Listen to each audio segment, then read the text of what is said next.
Hello, and welcome to another episode of the Ozymandias Project.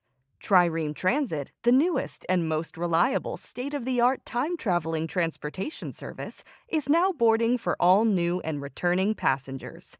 Now departing, present ponderings. Next stop is Ancient Odyssey. Hey everyone, and welcome to episode 8 of the podcast. My guest this week is Dr. Radcliffe Edmonds, the Paul Shorey Professor of Greek and Chair of the Department of Classics at Bryn Mawr College. His research interests focus on Greek social and intellectual history, with a particular focus on mythology, magic, and religion. He has published on Greek imaginings of death and the afterlife, and on the discourse of magic in the ancient world. As lovers of stories and mythology, we settled into a wonderful, long discussion about how to create a good story and the nature of world building, about Herodotus and the separation between storyteller and historian. This episode is the longest I've ever recorded to date, unintentionally, of course, but when you put two literary nerds together for a great discussion, time kind of ceases to exist. I hope you'll forgive us and bear with us, though, because our conversation was nothing less than sensational and educational. So take care, enjoy the episode, and I'll speak to you all next time. So it's really exciting to have you join me today. Thank you so much for agreeing to appear on the podcast. Well, I love to talk about mythology and classics and such things. So podcasts are not really a familiar genre for me, but this seemed like fun. And I learned, because I only got into podcasting I think the idea was brought up to me in August by a friend of mine. I wouldn't call myself an avid podcast listener by any means. I listened to like 2. So I was like, oh yeah, I kind of know what they do. But the ones I listened to were so vastly different. One's like comedy. The other one is just like social justice issues. So I'd never listened to a history one. I was like, I don't know the first thing about it. I don't know how to conduct it. And then I just started doing research, and it kind of was like, oh, it's an anything goes. If you have a good idea that people would find interesting, you can literally make it whatever you want as long as no one's done it before. So I was like, oh, okay. So then I just developed the idea with a friend. We did some research, made sure no one had the same kind of thing. And then I was like, great, let's do it. Let's just talk about history and mythology. Right. Well, and as you know from classics, right? I mean, even if somebody's done it before and somebody's done something like it before, nobody has done what you're doing. So it's going to be different anyway. So, yeah. Yeah, so super, super exciting. And it's fun because I thought, it'd be a great idea to give scholars a platform like outside of the field where, okay, maybe your colleagues will be very familiar with your publications and what you're doing. But for a broader audience, no. I mean, I asked most people about some of my favorite scholars, and they're like, who now? Most people, they've heard of maybe Professor Beard. Oh yeah, I know Mary Beard. She's that chick who was on TV. I was like, yeah, do you know anything about her? No, not really. No, not really. Oh, okay. That's usually and most of us go through our careers in obscurity and often prefer it that way. But there's reasons to reach out and to sort of say, well, actually, we've got a lot of good stuff here that people don't know about. 100%. I mean, great life lessons, great. I mean, I don't want to get too bogged down in the serious stuff early, but I mean, inevitably on the podcast, people end up talking about morality and very, very weighty topics. Politics, no doubt. Of course, very political in nature, just by virtue of that's what influences us. And that's another thing that reading the text from classical antiquity give us a perspective on, right? This is not the first time we've seen things like what is going on in our, even the combination of political unrest and pandemic, right? I was teaching a Greek history class this fall, and we're reading Thucydides' description of the plague in Athens, right? And he was like, this is cutting a little close to home because the effects of the plague are magnifying the partisan politics that are going on in Athens, and politics begin to mean more than family ties or morality or, friendship or anything. You're like, yeah. It And on the one definitely. hand, it's good to know that people have gone through this before and come out the other side. But on the other hand, it also gives us a taste of the kind of things that can happen. So, Yeah, I mean, it's so hard to just. I mean, maybe for me and other people who are clued into classics, maybe we're just super hyper aware of it because we've read this stuff. We've read a lot of things that tell us we've seen this before. We can make it through. We just have to do X, Y, and Z. And then a lot of people who just kind of aren't aware, they're like, oh no, this is the end of the world. What do we do? I've never seen. And I'm like, we will make it. Now, the state of what the world will look like after we make it, right. that's going to be the, but, but it's not the end of the world, actually. Yeah. Right. And it's really hard to sell people on that, I've found, because a lot of my super liberal friends who I love very much, they're like oh my God, okay, well, what happened at the Capitol? What happened? Blah, blah, blah. Oh, this is it. We're done. And I'm like, I wouldn't say we're done. We're just different. We've got years of agony to go through before we're done. Come on now. It's like, if we look at the end of the Roman Republic, that took years and decades, and so yeah, that's sort of reassuring. But just a little bit. I mean, that's one of my favorite jokes. I mean, when people want to talk about we were supposed to be the next Rome and this is our fall, and then I usually kind of smile at them and go, well, if you're judging us by Roman standards, which fall? Like, which one? I mean, I'm sorry, there wasn't just one fall of Rome. There were multiple. So are you kind of saying this is one of the falls and then we'll rebuild and then maybe later we'll fall again? I'm not sure. And then no one really knows how to elaborate. And then they just go, the first one? It's more complicated than that? Oh, no. Yes. I mean... But this is what history is good for, right? Is to give that perspective. Say, yes, it's complicated, but yes, actually, we see recurring patterns. And again, that's what stories are good for too, right? Is to say, yes, it's complicated, but here's some patterns, right? And so that's why we tell stories. Exactly. So I love where this is going. I can tell for the middle part, it's going to bode really well, but I want to rewind really quickly to just going into a little bit about who you are. So how did you first develop your love of ancient history? How did you sort of fall into classics? How did you figure out it was like a thing? Well, it was sort of accidental in some ways. I mean, like so many, I loved Greek myth when I was a kid. And for me, it was accentuated because my mother is a storyteller. And so, she was a preschool and elementary teacher, but she was also a professional storyteller. So when she told stories, it was really good. And so I fell in love with the Greek myths. I read all sorts of mythology. I read the D'Aulaire's mythology. That was sort of my formative one, as so many for my generation and before. But I also, because my mother, actually, one of her specialties was in Japanese and Chinese myths and stories, I grew up with an awareness that there were a lot of different kinds of stories. And that was exciting. And then, I took Latin in high school, and that was fun. And I took French in high school, and that was fun.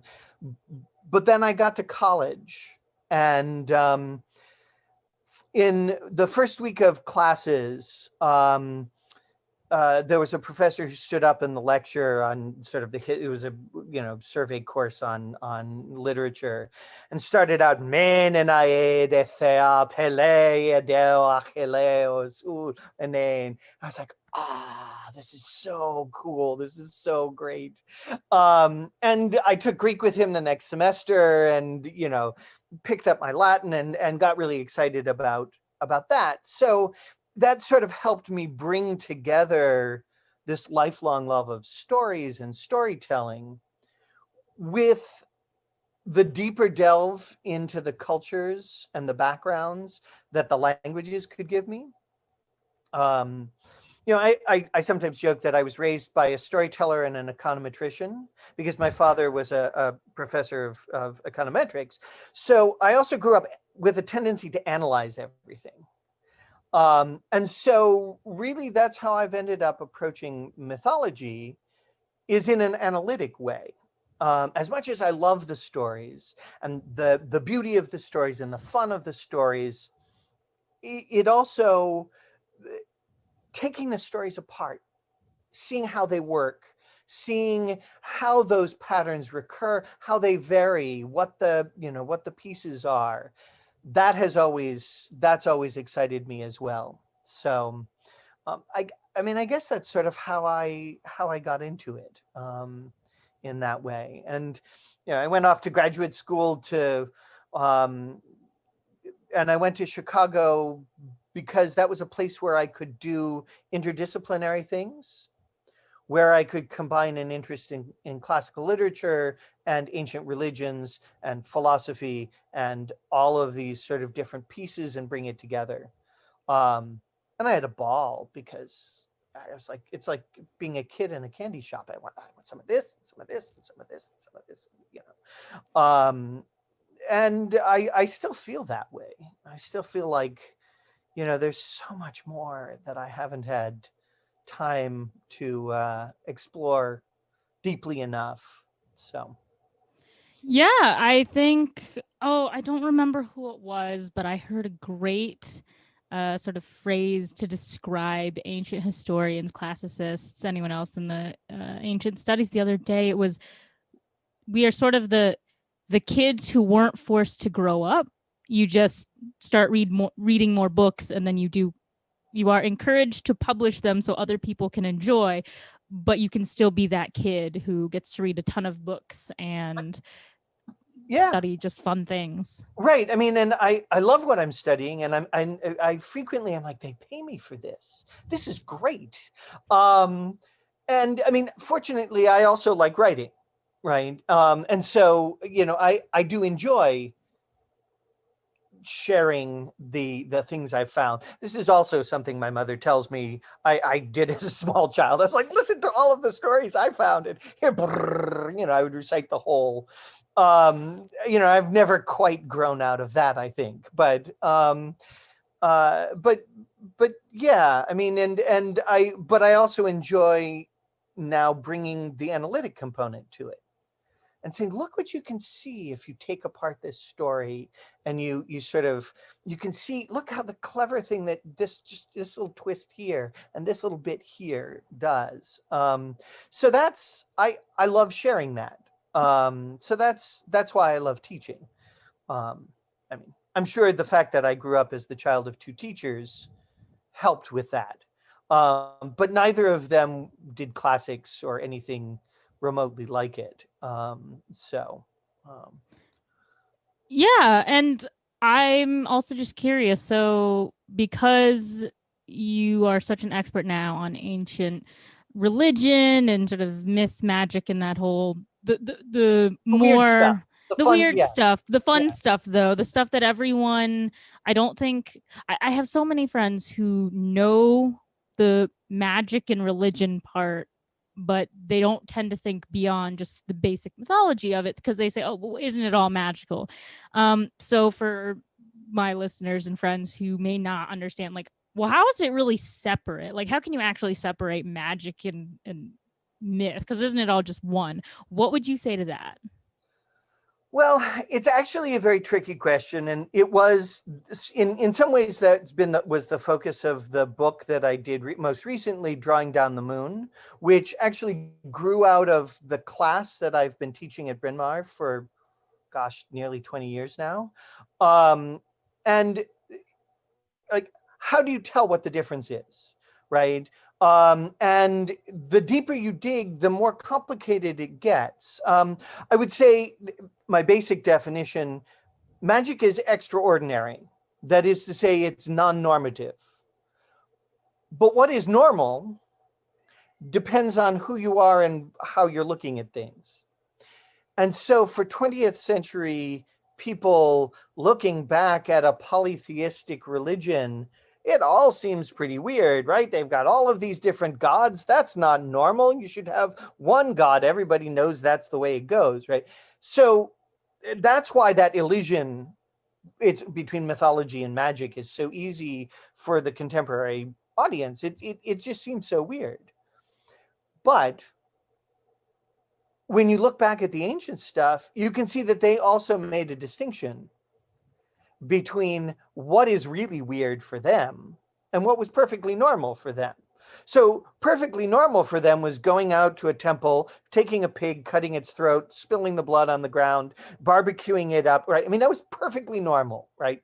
Totally normal. That would be very weird for us nowadays. We don't do that sort of thing, at least not on a normal basis. On the other hand, right, if you take a bat and tear its eyes out and write strange characters on its wings and then let it go, that seems weird to us, but it also seemed weird to them, right? And so, right, there's that, that extraordinary is the word I like to use for it, and I sort of emphasize the hyphen in between extra and ordinary because it's outside of what's ordinary.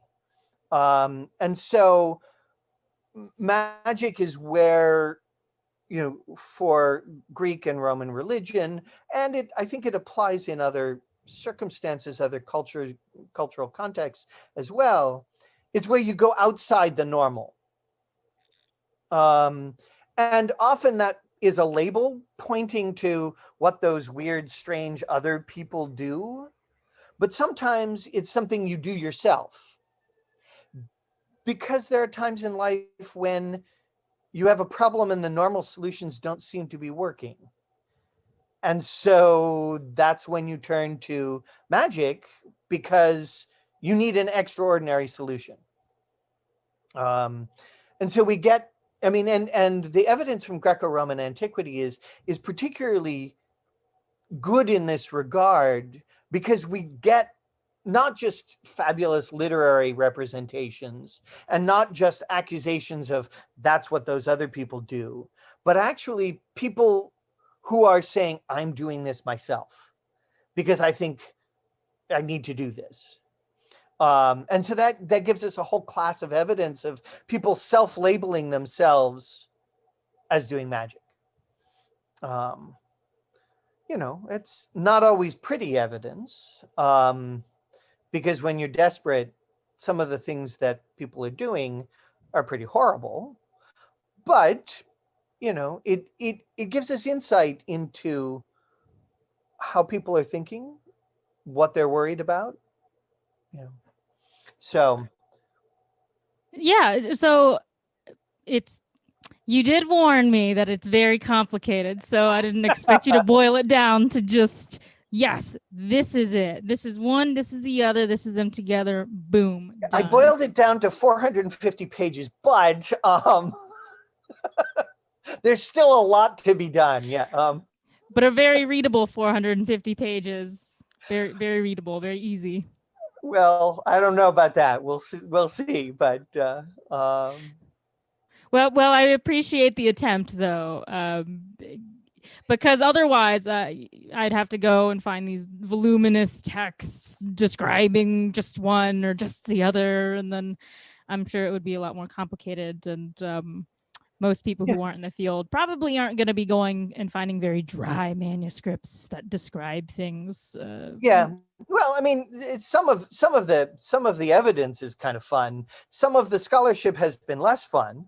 But I mean, and also, as you look back at the scholarship, and this is something that holds true with myth as well, you begin, especially if you're looking back at stuff that's 50, 100, 200 years old, you begin to see the prejudices. You begin to see the biases that are involved in that. Magic is the abnormal stuff, and it's done by the abnormal people. And so that you can see the way that people are categorized and labeled, and sort of, that, claims like the Greeks and Romans didn't have any real religion, right? They just had these sort of superstitious or magical practices because they had not yet been sort of given the illumination of true religion. Like, well, that's not how they thought about it, right? So that's when you start digging into the scholarship, some of those prejudices still sort of linger under the surface, even in contemporary discourse. And I think it's worth calling attention to those things. I'm all for more people going into it, and that really just sparked a question all of a sudden as you were talking about it, because it is such a complex issue, but it can be really fun to also delve into, not just boring manuscripts that people would fall asleep with. When you were younger in college, then okay, so you had an idea. You said, I like stories. I want to learn myth. I'm enraptured by the languages. I think for most people, the languages are the first thing they'd come across, just because they clearly stand out. They're very different. When I was in like my basic mythology 101 course, the first semester, a few professors would come in at the start and make an announcement and say, hey, just want to let you know we're offering this class and this class. And so I was made aware that ancient Greek was an actual class that you could take at Mizzou, where I went to school, by later one of my favorite professors coming in and just saying, you should take this class. It's really cool. It'll let you do things like this. Proceeds to recite the first 5 lines of the Iliad in ancient Greek. And then everyone in the class was, oh my gosh, that's the coolest thing ever. And then gets us to come and say, how do I take this language? Or, what department are you from? But once you find yourself in a classics department, sometimes I find people are very hampered by the lack of accessibility to the subjects that draw them in the most. So for me, I guess I didn't really have an idea. I just knew I like classics. So I was very willing to just sort of take what was provided based on the expertise of the professors who were in the department. But since magic and religion are very specific, were you lucky? Did you have a mentor or a favorite professor who taught that as their specialty? Or were you forced to kind of, okay, well, no one's teaching that, so I'm just going to take all the classes that get me closest, and then in grad school, I'll find somebody who I can study with? I mean, it was sort of in between there. I did have a fabulous mentor, Heinrich von Staden, who his specialty was actually ancient medicine. But he also was interested in the intersections of religion and magic and medicine. And so, and also actually some of the weirder corners of mythology. I am forever indebted to him, because he was the first person to give me Zosimus of Panopolis, that well-known household name. He's a 4th century Greco-Egyptian alchemist. Weird stuff, fabulous stuff. And it was in his classes that I got a taste of some of these things. And so when I went to graduate school, I was looking for places where I could do that. And so I went to University of Chicago, where I could work with Chris Ferrone and where I could work with Hans-Dieter Betz, who was the editor of the Greek Magical Papyri and Translation Collection. I could work with J.Z. Smith, who did all of these interesting things in ancient religion. And, I could have my mind blown open with all of these kind of opportunities. So, yeah, I mean, it was a combination of that. I had been interested, because I liked stories, right, in ideas of magic and mythology throughout. And J.R.R. Tolkien, formative influence in my life, right? Sort of. So being able to look at the Greek and Roman cultures that I was studying and think, oh, hey, how do these things work? How does the mythology work? How does the religion work? How does and because as a high schooler, I was obsessed with Tolkien and read all of the back stuff. I saw the way that he worked out his own mythology, his own languages, his own ideas of magic and how those things worked. Right. So I got interested in sort of how does that play out in a real society or in somebody's creation, like Percy Jackson or Harry Potter or Ursula Le Guin or whoever it happens to be. Yeah, I mean, I grew up with Harry Potter sort of being my formative experience encountering magic, certainly.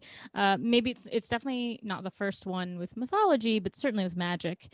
But the common theme with all of them was just, okay, there's this really intense world building, myth building, language building.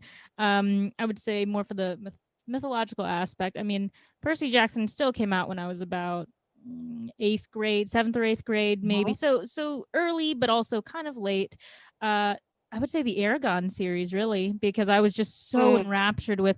I loved anything dragons, and anyone who knew me growing up would say, "Oh, she was the like dragon girl, obsessed with. She wanted to just go into that realm and be a dragon rider." But I saw how it's very kind of like Lord of the Rings. I found. Just because he had dwarves and elves. I never read, actually. And I don't know why I sort of missed it, I think sort of temporarily, but because I was also obsessed with dragons and all of those things. I mean, I read the Anne McCaffrey ones, which had their ups and downs, but if you like dragons, they're dragons. So yeah, and it's really interesting how many people I talk to, both in the field and outside of it, who we may like a lot of the same things, but then we just crisscross, and I'll have friends say, "Oh, did you love dragons? Did you read this series?" And I'll say, "No, I didn't know it existed." So who knows how people fall into whatnot. And there are a lot of literature out there, right, that is playing with these pieces. And again, it's like mythology, right? There's so many different stories, and there's so many stories told in different ways that sort of comes. You can't get them all, but you get the good ones, or most. Yeah, the good ones. And what I love most is it draws upon a lot of the mythology we already know, Greco-Roman ones, certainly, a little less on the Egyptian side. But one thing that really surprised me early, because I'd always had an affinity for Greco-Roman myths, was when I read the Aragon series. Yes, he has elves. Yes, he has dwarves. Both of them, in both of the languages he created in this extensive mythology of this world, draws very, very heavily on Old Norse myth. And I mean, half the names in the book are just straight up, that's an Old Norse word. And so that shocked me, because I was like, I never thought I would enjoy Old Norse things. That's just not something I gravitated to as a child. But see, I had not just the D'Aulaire's Greek and Roman myths, but that same pair of author and illustrator also did a Norse myths, which was fabulous. I mean, it was the same kind of, I don't know, were you familiar with the D'Aulaire's Greek myths? Yes, there was a They had book in the library. yeah. Yeah. And they had, I mean, they had these wonderful illustrations and nicely simplified stories, which, as I learned later, cut out most of the sex and violence, but appropriate for the age group. But I got to know the Norse myths early on because of that. And so when I went to Tolkien, who was an Old Norse scholar, I was like, look at, there's all of these, connections, ding, ding, ding, ding, ding. And for him, it was very deliberate the way he worked those in. I don't know. Paolini, right, was the guy who did Aragon, and I'm sure he was to some extent, as everybody was, following Tolkien in some of those things. But it is nice to have a coherent story world, right, that you can draw things from. Actually, when I teach my advanced seminar on interpreting mythology, one of the things I have my students read is Tolkien's essay on fairy stories, in which he talks about the way that stories create a secondary world that is coherent in and of itself and has its own sort of laws that work by analogy with our own familiar ones. It's a brilliant essay and a brilliant sort of reflection on the art of storytelling, but also the art of adaptation of traditional stories. And he sort of talks about tradition as a big stew where lots of things get added into the pot, and any particular telling of a story is like a ladle full of soup. You get some little bits there, and you get the things that have sort of melded in over the years, and each one has its own sort of particular characteristics.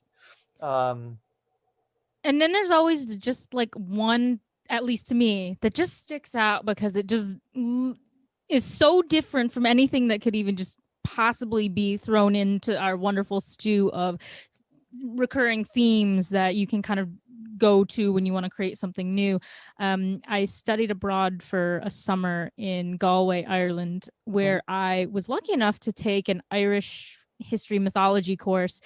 And then I remember reading some of these old Gaelic myths, and one of them was about this queen.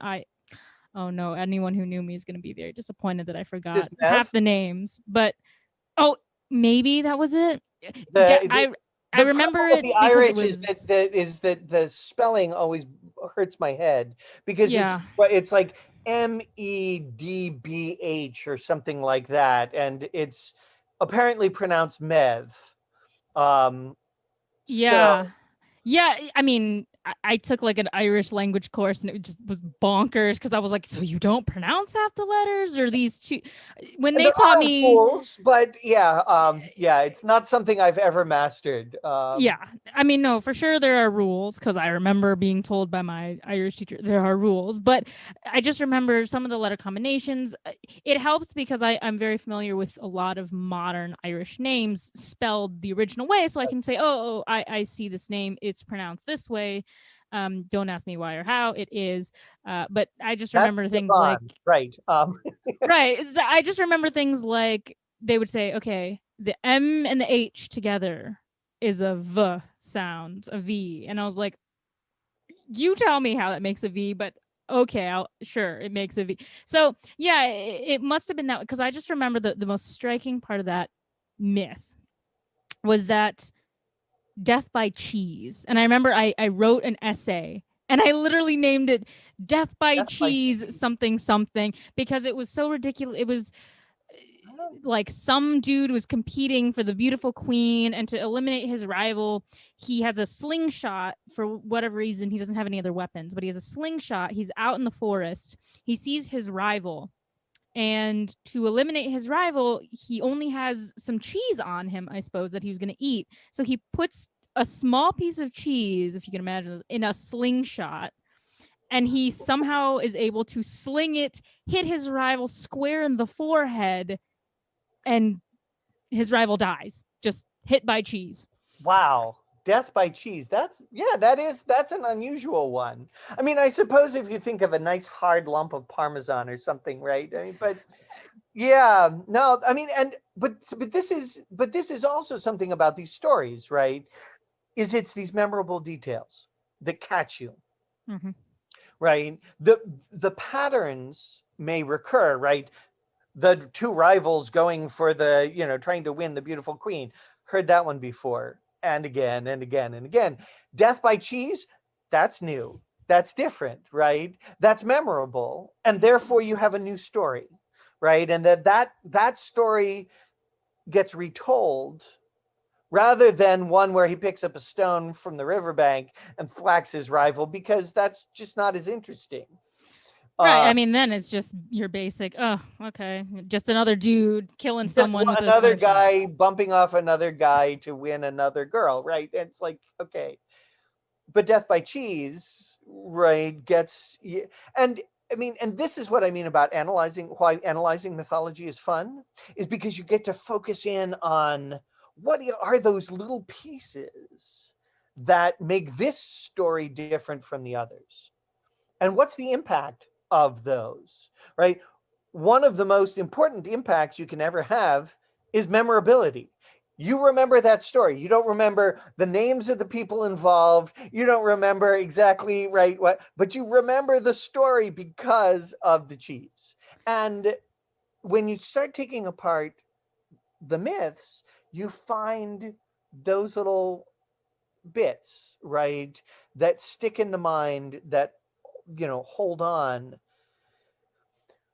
and the very self-conscious tellers of myth throughout the ages have worked with those. I mean, I one of one of my favorite authors from classical antiquity is Plato, and people don't think about him as a myth teller, but he was a brilliant myth teller. And it is, one of the reasons that he's so good is because he has an incredible gift for creating these memorable images, for creating these memorable little bits of story where he works familiar patterns together and then creates some incredibly memorable images, like burning rivers of fire in the underworld with the souls of those who have wronged others, wailing in torment. And like, wow, that's had a long, sort of afterlife. But right, we don't find that in other sources really before Plato. He probably didn't invent it, but he crystallized it in a way that's memorable. Of course, his biggest triumph is Atlantis, which he invented. But it's such a great story, right? That it gets picked up again and again and again and refashioned and reworked in so many different ways. Oh, for sure. 100%. I mean, gosh, Atlantis is used in everything these days. Oh, remember, I wish Atlantis was real. Remember when Earth was a paradise? Look to Atlantis. I mean, they shove it in all the weird corners that you would never expect to see it. I think as a young child growing up, I was really into Yu-Gi-Oh, both the show and the card game.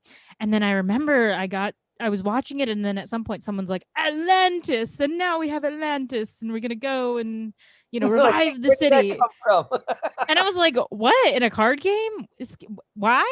But so yes, it definitely pops up in all the interesting places. But I mean, and this is a great crossroad right here where we're talking a lot about mythologies, a lot about folklore and all these things, whether it's Death by Cheese or the other great adventures of Cú Chulainn, the big Irish hero that I learned a lot about on that study abroad.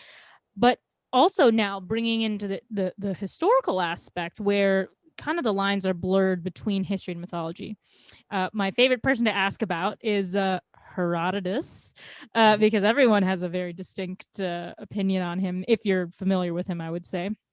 Would you consider him more historian or more bardy, like just mythology creator? Because I mean, I know he bills himself as the historian, but I mean, with him, go to any source who says you have a good story, no matter how fantastical. Oh, great, I'm gonna write it in my book here.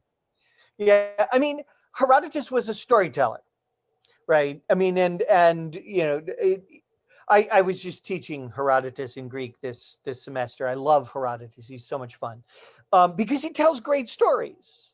But right, the way he brings them together is for what he calls a historiae, that is an inquiry, right? His stories are aimed at, right, ultimately there's a question is, how did this whole war come about? And this war was a real event, and it involved people he knew, or in generation, right, a couple of generations ago, and continuing onward, right, the ramifications of it were still playing out. So I mean, he's a storyteller, but he's not just recounting a myth because he's explicitly framing it for the purpose of an inquiry. Now, some of the connections are a little hard to grasp, like when he goes off on a tangent on how spices are collected in Arabia and talks about flying snakes and fun things like that. But even that, right, he's creating a picture of the world as he sees it, right? And how the events that he and the communities he's part of have experienced in the past couple of generations fit into that world. And that is mythological in a sense, right? Because every myth is also creating that kind of model of a world. One of the I really like Christian Servino-Inwood's formulation of the way myth works, in that it creates models of and models for the world. That is, it creates a model of the world in a representation, but it also creates a model for how you're supposed to act within it. And very often, how you're not supposed to act within it, right? And what happens if you kill your father and marry your mother or something like that. Right, just for example, right?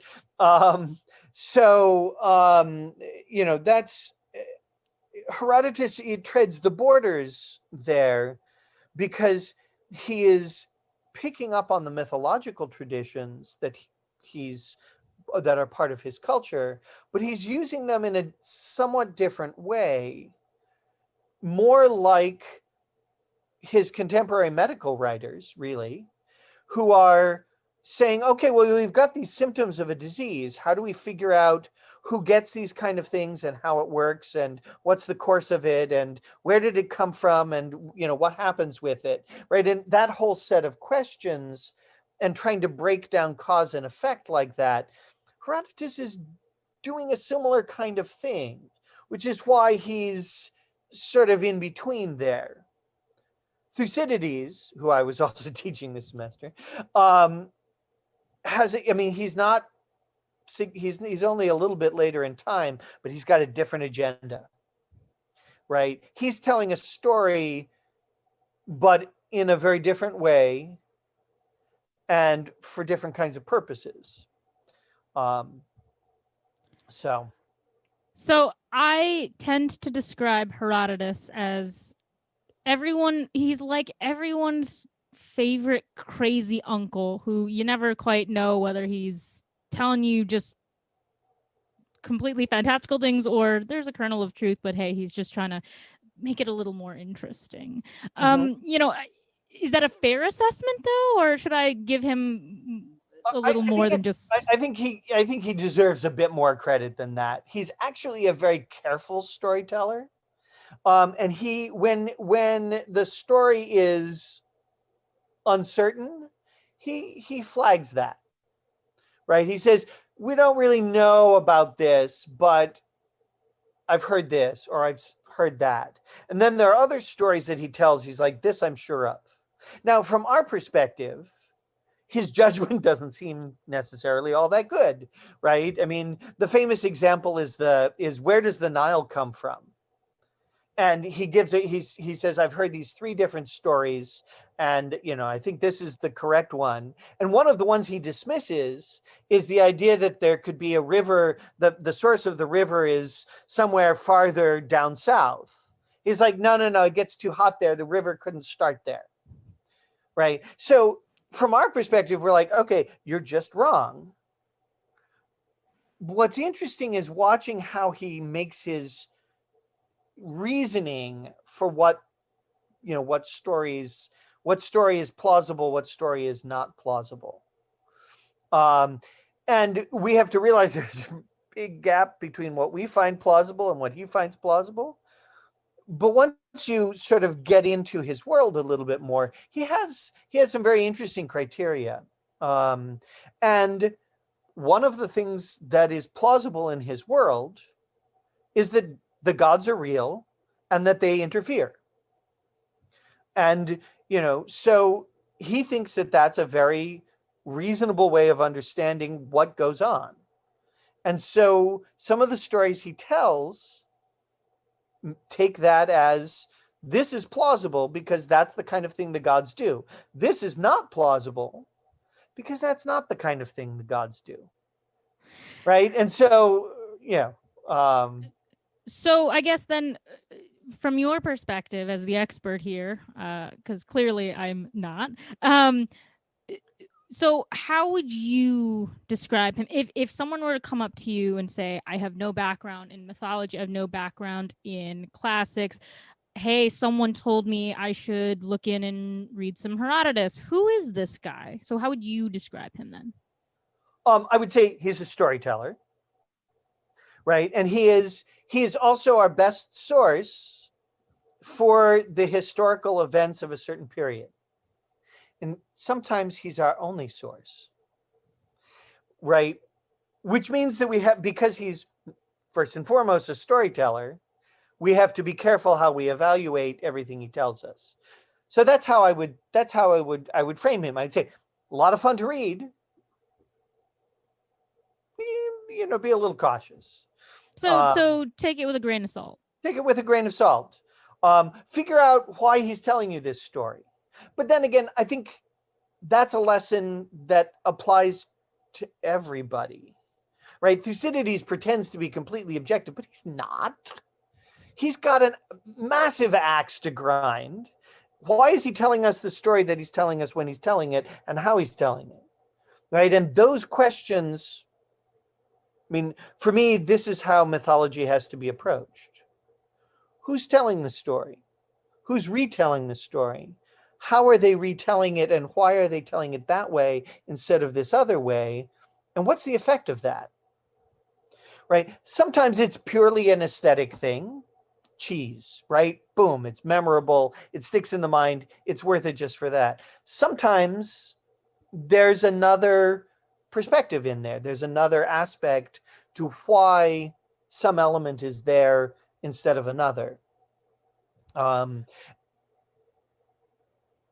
So, okay, I don't want to get too much into this because I have so many other things I do want to ask about and get to. So I'm going to spend a grand total of maybe 10 seconds on this. Have you followed or are you aware of the Assassin's Creed game that they did based in ancient Greece? I am aware of it. I don't play it, and so I've seen it. Some of my colleagues have they set up a game night for some of the students where they had Assassin's Creed Odyssey on a big screen, and it looked beautifully done and all of that. So. Okay, just because in case you were or weren't familiar, they do include a character who is, for all intents and purposes, Herodotus, who goes with the main playable character. And so obviously the game has its own background mythology that it has to stick to if it wants to be halfway credible as a game in the series. But it does tie with the more fantastical elements built into the mythology that's not more historical. So I found it interesting that they have Herodotus kind of trying to chronicle the heroic deeds, supernatural deeds of the main character. So I just find it interesting how, okay, well, that makes him seem like if he's recording these things, is that quite accurate? Because he sort of did that in real life, reported on things where he thought, hey, this is true or somewhat true. So I just found it interesting. because he's coming out of a mythological tradition that this is the way that you record things, right? You put them into these kind of stories. And it's interesting, for example, to contrast the way Herodotus recounts the Battle of Plataea in the Persian War and the poet Simonides. And a fragment of his lost poem on the Battle of Plataea was discovered a few years back. Simonides really makes it Homeric, right? Talks about the Castor and Pollux marching alongside the Spartans as they're going along, right? Herodotus, by contrast, looks very historical, right? But yet he's also heroizing in certain ways, right? They're picking up the available story patterns from their culture and using them. And if we think about it, that's how, it still works that way. As we cast narratives of our own history and events, right? We put them into story patterns because that simplifies them, that makes them recognizable, that makes them memorable, and it helps us get the point across. It's interesting to see as the stories get turned around, right, what the pivot points are, where you can take a story, you twist one detail, and it turns out in the opposite direction. Yeah, I thought it was a short sort of realization that I was just kind of like, oh, this is kind of brilliant. You want to teach people who Herodotus is. He's whether he's central to kind of the narrative or not, that's debatable. But he was a historical character, and if you're going to teach people kind of what he did, I would say for the most part, it's pretty. Yeah, chronicling the heroic, the great. He says, I'm doing this so that the great deeds that were done don't get lost by time, which is, again, what both history and myth do, right? Is they stories preserve things over time as they're told and retold and retold. Yeah, it's just a brilliant little, I don't know, cracker for us, I guess, who love that stuff. Yeah. But so, okay, well, that was the 20 seconds I always kind of give to anyone who's maybe familiar with the game. But why now is it more important than ever to fund ancient studies programs? So now we talked about, all the places we've seen this. And to the person who says, well, I could just watch all these movies and then get a rough idea of what you guys have been talking about, so I don't need to study that. What would you say to somebody who just said that? The texts that have survived from classical antiquity with some of these things, the Virgil, the Homer, the Plato, have survived because people century after century have found those versions still relevant and worth retelling, right? The movies, I love Rick Riordan's stuff, but I don't think that people will be reading it 200 years from now. Because it hits our moment. And it does it effectively, but it's not meant to be something that, as Thucydides calls it, a ktema isae, a possession for all time.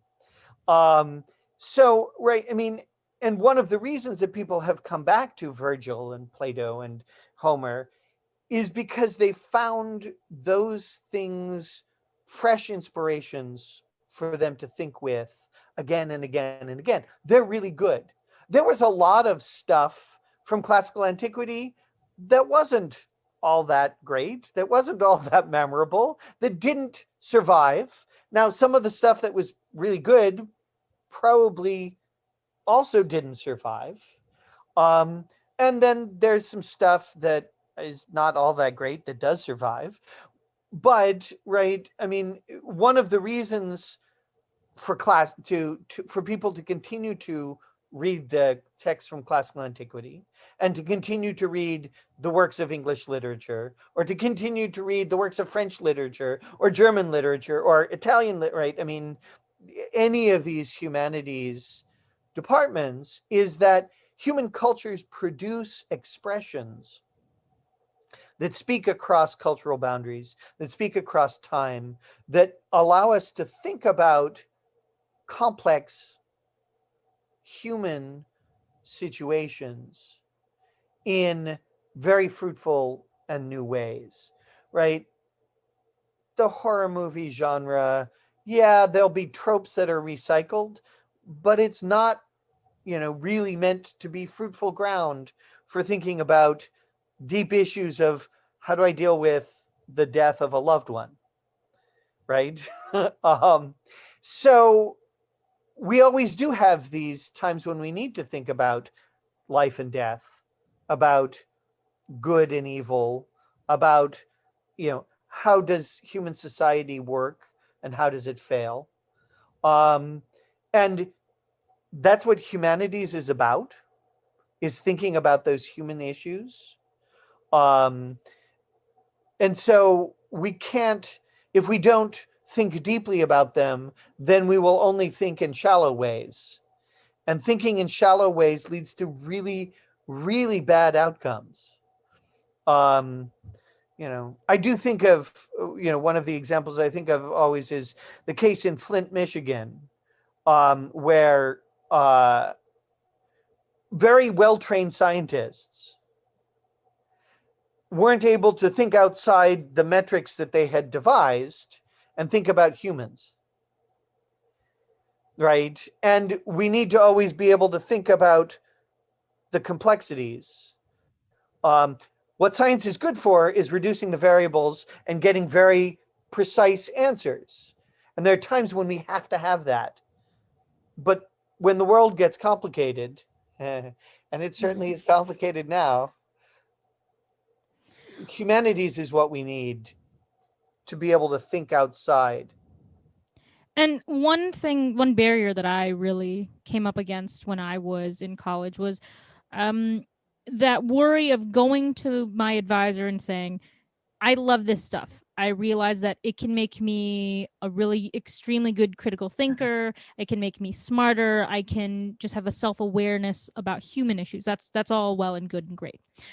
How am I going to get a job? How am I going to be able to take these skills and go into life? And what if I don't continue on in classics? What good does that do me if I can think amazingly about the world? But if I'm poor and have no future prospects, it's a waste of time. Right. Except I would say it's never a waste of time to be able to think critically, and that, to be able to think critically, write critically, read critically, is vital for anything that you try to do. We have classics majors who go on to be doctors and who say, being a classics major has made me a better doctor because I can think about human problems in complex ways, as well as know what to inject them with. Being a lawyer, being able to read critically, working in a nonprofit or working in a public policy. I have one student who will always remain dear to my heart, wrote a brilliant senior essay on funeral rituals in the Iliad, and went on to work on in low-income housing energy efficiency standards, right? Why was she good at her job? Because she could pick up anything, read it, make sense of it, and figure out how to move on from there, right? And so it really becomes a question of, where do you turn your focus and attention? And then how do you take those skills that you've learned in, analyzing a classical text, in, coming up with a theory, a hypothesis, and arguing its complexities in an analytical paper? How do you take those talents and turn them to productive work? How do you get a job? Well, how you get a job in anything, right? you find an opening, you make the case that you're the best person to do it. And there's where the writing skills come in. There's where the communication skills come in. Employers actually frequently say, we love humanities majors because they know how to write, they know how to communicate, they know how to analyze a complex problem. We can train them in this computer system or that computer system or this technical thing or that technical thing, but we need somebody who's able to think and communicate. So that's my answer when parents say, so my daughter has now decided to become a classics major. Why did you do this to her? Like, it wasn't me. She was choosing this, and there are good reasons. Oh my goodness. I think it would be both fun, but so frustrating to have these discussions repeatedly with scared parents who think my child will be poor if you let her do this or if she chooses to do this. So please talk her out of it, when of course the answer is going to be, of course not. I'm not going to talk you out of this. You should be a classics major, or at least add it as a double major, please. It's good for you, and it's good for society. And, it's a long-standing problem. It's not like this is just our world. One of the most compelling and sort of hard-hitting cases is articulated in Plato's Gorgias, where the interlocutor Callicles says to Socrates, Socrates, this sort of clever arguing and standing around on the corner debating about, this philosophical stuff, it's very cute when adolescents do it, but when an adult does it, it's like a person who carries their lisp into adulthood. It's really, why don't you be a man and like do something useful for society? Right? So this is a critique that's articulated in the 4th century BCE by somebody who's arguing passionately against it, right? Plato is setting this up so that he can address it, just like every classics professor is always saying. So no, there is a reason for you to do this. So it's not like this is a new argument. It's an argument that people have been making for 2,500 years and more, I'm sure. And I'm sure it'll go on for years longer, because everything these days needs some kind of either monetary value behind it or something greater than just you'll have really smart, well-read people who can communicate well. And you can make the monetary argument. You can say a degree in humanities will give you, over the lifetime will give you this much more income. And, studies have shown that, but people want the immediate sort of, I want to see exactly what happens 2 years after graduation. Like, yeah, that's another thing with classics. We tend to take the long-term perspective. Well, I mean, we're all about short-term gratification in this society. And it's really funny. Maybe it's because we have the benefit of, we study long periods of time, almost unimaginably ancient. So our concept, our perception of time is a little different, where I say, okay, if I don't see an immediate dollar payoff now versus 20 years from now, I'll be sitting pretty because maybe I'll have gotten something, versus, oh, no, you need to be an investment banker 2 years after college and you need to be making 6 or 7 figures. Mm-hmm.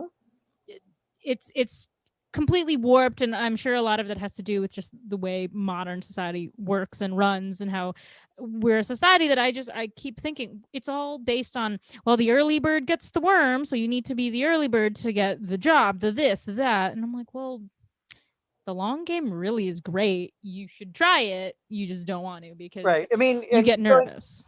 Going back to, being raised by a storyteller and an econometrician, right? The econometrician also tells me that the long term is actually what matters, right? If you calculate the benefits over the extended haul, mathematically, analytically, it also pays off. So, it goes both, it cuts on both sides. The only problem is now we have to, beg and just find a way to describe that in a concise method that makes sense to a bunch of politicians who are kind of all about how do we build our workforce? How do we get money right away into our economy? No. Your election cycle. Yes. Right. I mean, that's absolutely right. And, university administrators and politicians, right, are being held accountable in the short term. So it's hard for them to be able to say, well, long term, this will be better, even if I won't be around. Right. So we rarely like to think about things that will affect other people because we're dead. Unfortunately, that's just the nature of things. And in terms of timeless things that were written to be read 2,000 years from now, at the end of the podcast, I ask each guest to read Percy Shelley's Ozymandias because it's my favorite poem of all time, and I do find it is one of those timeless things that I would sincerely hope people are reading 2,000 years from now. So if you could read the poem for us and then just give me your thoughts on, what does this poem, does it speak to you in any way? What thoughts does it evoke? Obviously, this is a really complex poem, so I don't expect you to have like the most in-depth analysis ever. Yeah. That's impossible to ask, but just to give people an idea of, how does your brain work? How does it interpret it this way? Okay, let's see. I met a traveler from an antique land who said, "Two vast and trunkless legs of stone stand in the desert. Near them on the sand, half sunk, a shattered visage lies, whose frown and wrinkled lip and sneer of cold command tell that its sculptor well those passions read, which yet survive, stamped on these lifeless things, the hand that mocked them and the heart that fed. And on the pedestal these words appear. My name is Ozymandias, king of kings. Look on my works, ye mighty, and despair." Nothing beside remains. Round the decay of that colossal wreck, boundless and bare, the lone and level sands stretch far away. It is such a beautiful, just the crafting of it. The sounds and all of that. There's so many different levels you can play with on that. Thinking about the wreck of empires, hubris, and the vanity of those who believe that what they do is so important that it will be remembered forever. As I was looking back over it before coming here, I was thinking of some other things, though, which I hadn't really thought about in times when I had read this before, and thinking of the frown and wrinkled lip and sneer of cold command and the passions that are writ on the stone that represent a person in unimaginably far back, right? And thinking again of, in thinking about the usefulness of humanities and the usefulness of artistic representations, whether it's literary like Shelley's or artistic like the sculptor he's talking about, it gives us an insight into people. What were their passions? Who were these people? What were they like, right? Can they still speak to us across the ages, right? And that a sneer on the face of a statue that has tumbled down into obscurity and nothingness still conveys a sense of familiarity of, I know people like that, right? That so that the speaking across all of those centuries, despite the decay and the destruction, I think that was a new sort of thing that I got out of it as I was was thinking about it, reading it this time around, which is kind of in this context, which is kind of fun. I like that.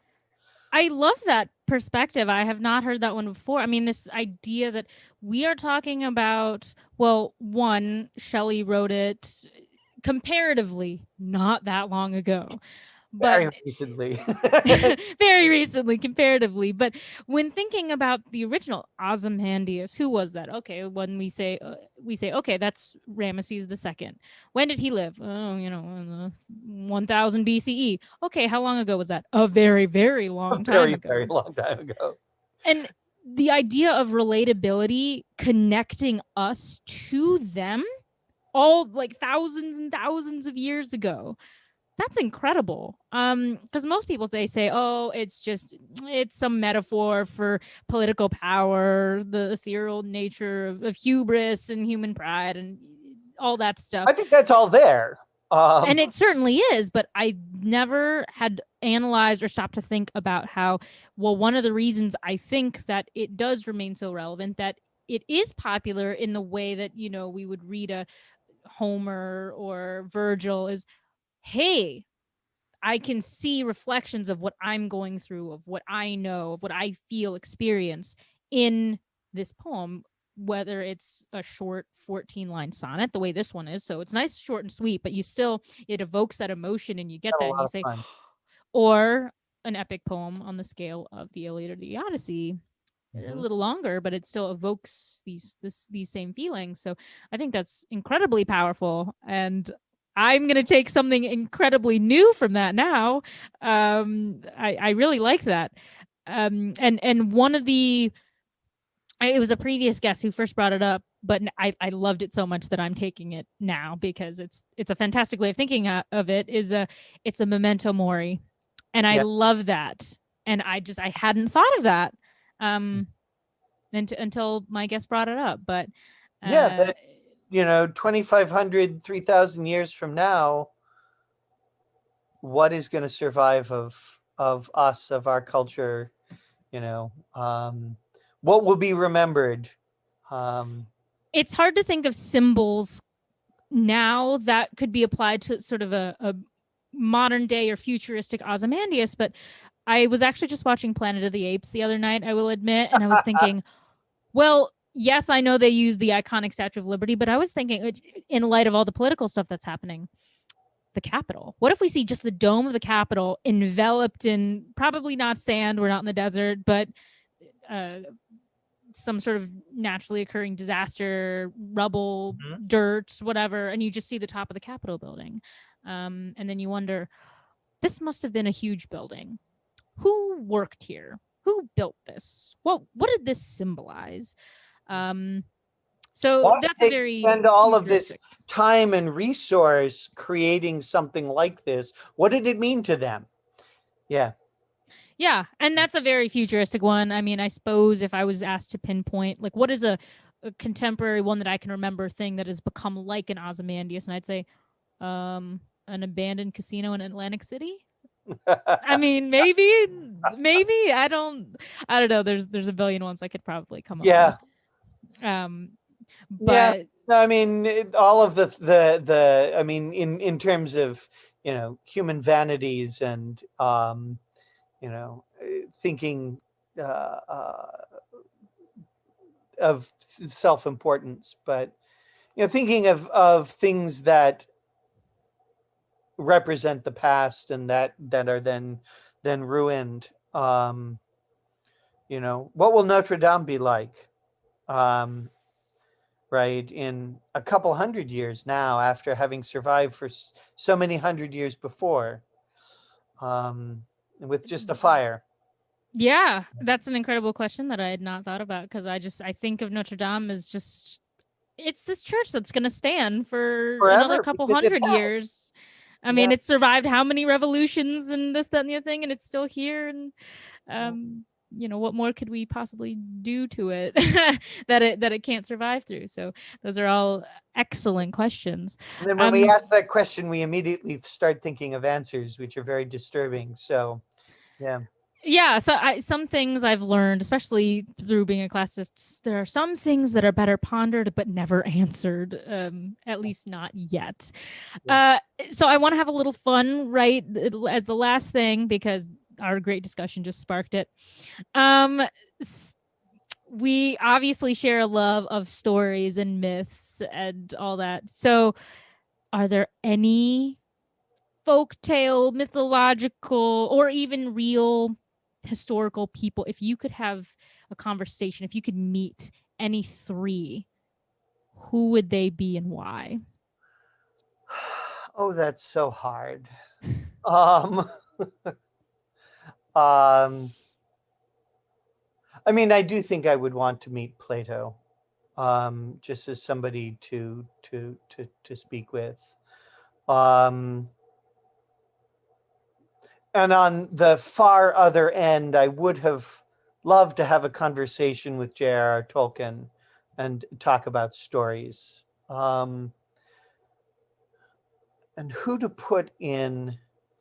There's a wonderful work that I read. It was called Van Loan's Lives. Is this the conceit of it is that this guy and his friend figured out a way to invite historical personages to dinner.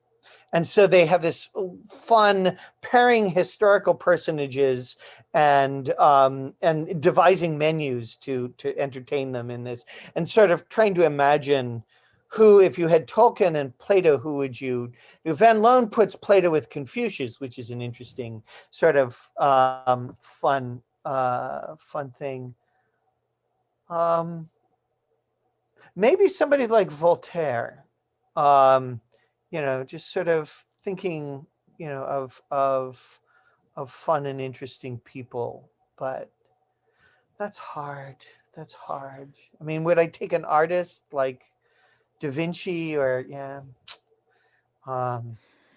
That's like the one question I've learned. You should never really ask a classicist or ancient historian because they will want to pick out 5 million people. Oh yeah, right. I mean, I love asking it because I hate being asked that question myself. but so have you devised an answer now that you've asked this so many times?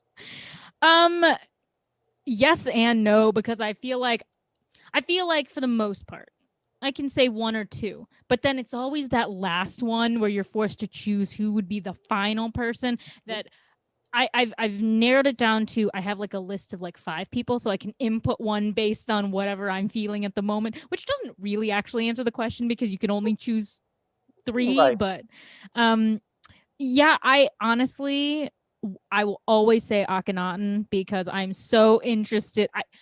When I first got into What the was ancient the field, I wanted to be an Egyptologist. That was my thing. I thought I was going to become the next Karakuni. I was going to be the next big thing. That didn't happen, but that's okay because I still read a lot of Egyptological literature. So I can be my own armchair literary Egyptologist, but Akhenaten always because the religion aspect, the were you just certifiably insane aspect.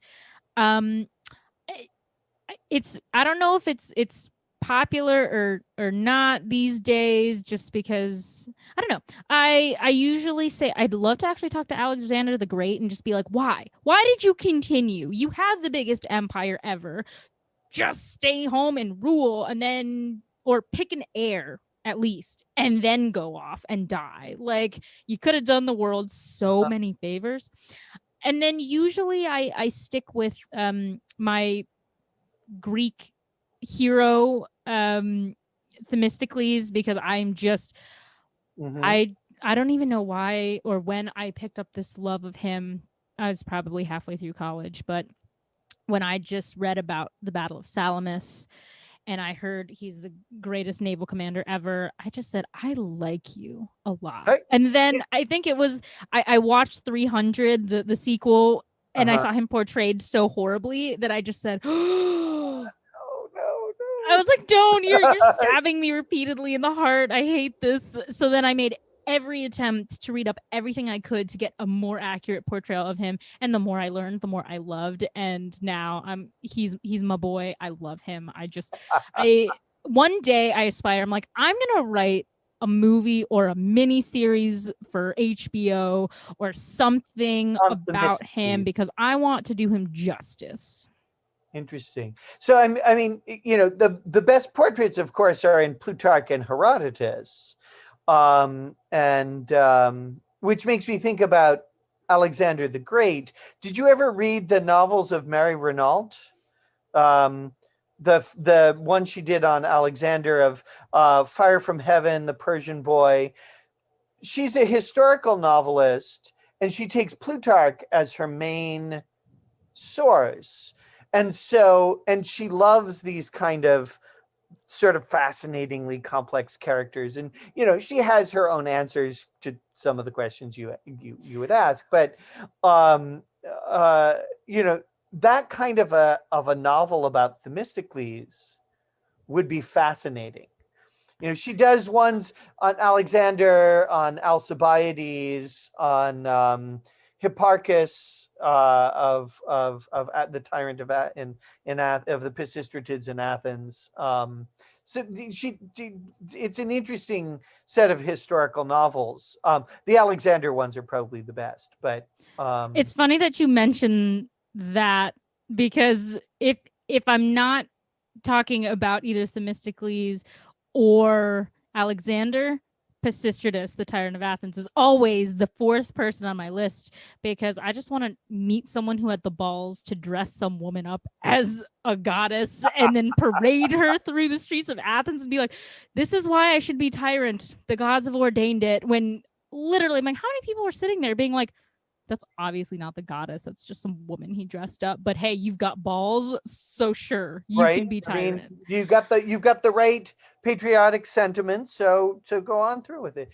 In one of her novels, it's called The Praise Singer, and the narrator is actually the poet Simonides. And so he meets, he's at the court of the Pisistratids with Pisistratus, and then Hippias and Hipparchus afterwards, as well as in Samos, with Polycrates. She recreates things neatly, and she gives an interesting portrait of Pisistratus. In that, she doesn't really answer the whole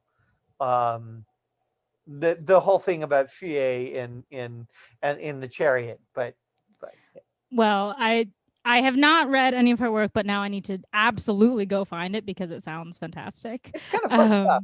And she knows her Plutarch really well. Any faults that Plutarch has as a historian, she's of course using as well, but it makes good stories. Ooh, okay. Now I need to check this out because I love anything that's a good story. But I loved your answers, and I wanted to thank you again for joining me, Dr. Edmonds, on this fine day, because this was an extraordinarily fun conversation. It's not very often that I get to talk to someone who loves stories as much as I do in this specific context. So it was a pleasure. Well, thank you very much, and I look forward to seeing, what comes of all of your work here. I think this is a really great endeavor to bring the fun stories that we both enjoy to more people. I totally agree. Trireme Transit is now departing ancient Odyssey. Next stop is Present Ponderings. I met a traveler from an antique land who said, 2 vast and trunkless legs of stone stand in the desert. Near them, on the sand, half sunk a shattered visage lies, whose frown and wrinkled lip and sneer of cold command tell that its sculptor well those passions read, which yet survive, stamped on these lifeless things. The hand that mocked them, and the heart that fed. And on the pedestal these words appear. My name is Ozymandias, King of Kings. Look on my works, ye mighty, and despair. Nothing beside remains.